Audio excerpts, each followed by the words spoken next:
Secretary Roque mentioned about the Philippine economy, mostly 95% of our businesses, numbers of outlet and establishment is the biggest is SME. So that's one. Second, to able to this SME to participate in the digital transformation, we have a lot of things to consider. Basic infrastructure connectivity should be in place. You're talking about digital transformation without connectivity, but that's not yet cannot happen, right? That's parang kang bumili maraming sasakyan, walang highway, right? That's happening. So that's number one requirement. Number two, I mentioned a while ago also about we need to upscale our talent, especially the young people. That's the hackathon is, right? So we went to different provinces. We make sure all the students enthusiastic about technology, about development. So they identify the local businessman and SME itself is the biggest. They're complaining about within the area of vicinity, what their challenges. What is your question? About tools, about infrastructure, about outdated of government service, all this about this platform they have, right? So inconsistent of the delay of these things because of they're not properly equipped. So second, I mentioned about the digital infrastructure of computing, which is the cloud today. So we need to focus to build the cloud, which is Philippines, we have a lot of cloud provider now. But we need to put our cloud provider in the country to be able to deliver these requirement tools for the SME. Imagine you don't need to invest, you don't need to spend any new technology side, just only subscription for the cloud. And then you have platform. Kanina, mention natin about yung hackathon. We came out with a student from Salada. They came out with a voice recognition. Just telling they're selling 2 pieces Coke and 1 CP. So they keep recording of this. And end of the day, they tally of the sales and the fast moving and including inventory, including the finances. So all this platform was joint developed by the DTI and the ICT, which is the hackathon held there already nationwide. And want this platform successful, DTI want this platform to give away to SME and let them use. So this is tools to able to be efficient, to be successful, and to be more profitable to them. Okay? Sir, may iba na po, follow-up lang, sir. About naman sir sa social commerce, sir. This has been increasingly popular in recent years, sir. So social commerce is MSME's way, new market right now to sell their items since it's already integrated in social media, right? So what plans, sir, what PCCI's plans po, sir, to help our MSMEs, sir, to further elevate, sir, or further utilize po yung social commerce natin like TikTok Shop, Facebook Marketplace, and everything. I think, first of all, we need to come out with this, Secretary Henry also here. We need to come up with the framework and digital policies. Very important. Ayaw natin yung binibenta fake. Tapos mamaya, you selling the item that you deliver. So all this should be put the framework and security for the consumer protection. That's one. Second, we need to encourage all this open is a marketplace. This is digital marketplace. Any big and small, they have their own item, they produce any product, they can go immediately to digital space to sell. And then there's a logistic company tie up with them to able to deliver. But before it comes this, I think existing, there's a huge digital market already in Philippines, but there's still a lot of complaints. You check with it here, all this sometimes dumating iba yung in order.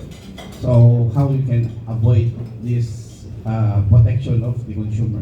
So this should be in place also, not just growing this, but dual, we make sure all these SME have a place to sell the product also.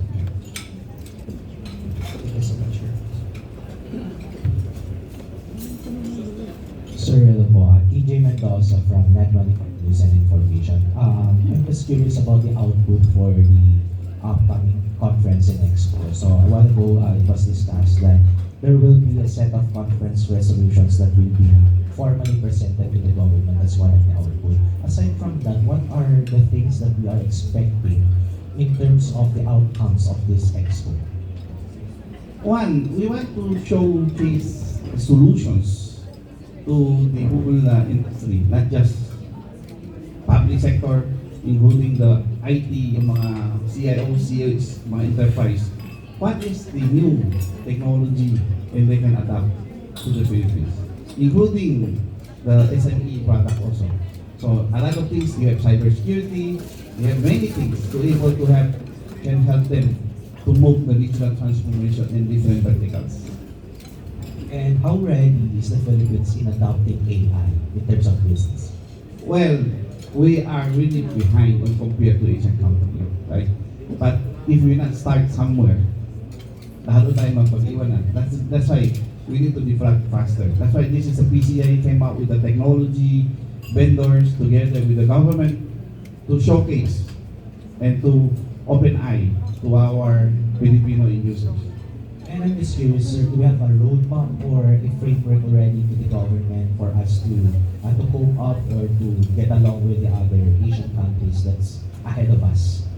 Yeah, end of the day, with the president actually instructed the DOST and the ICT to come up with a framework with AI. No?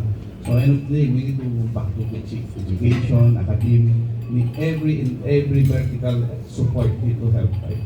So importante, babalik tayo sa education sa mga school academic to give them what is relevant for the AM factories to able develop the vertical industries.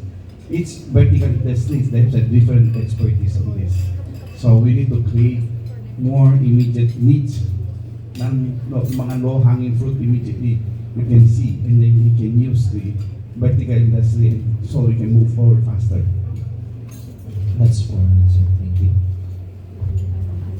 Good afternoon. My name is Luella Desiderio. I'm from Philippine Star. A while ago, Mr. Uy, you mentioned the three, you asked the SMEs about the three business challenges that they face. I'm just curious, just tying it back to the TBC, are we expecting to offer solutions on how to deal with these challenges? Like, maybe you can walk us through the process. What happens next after we've identified these challenges?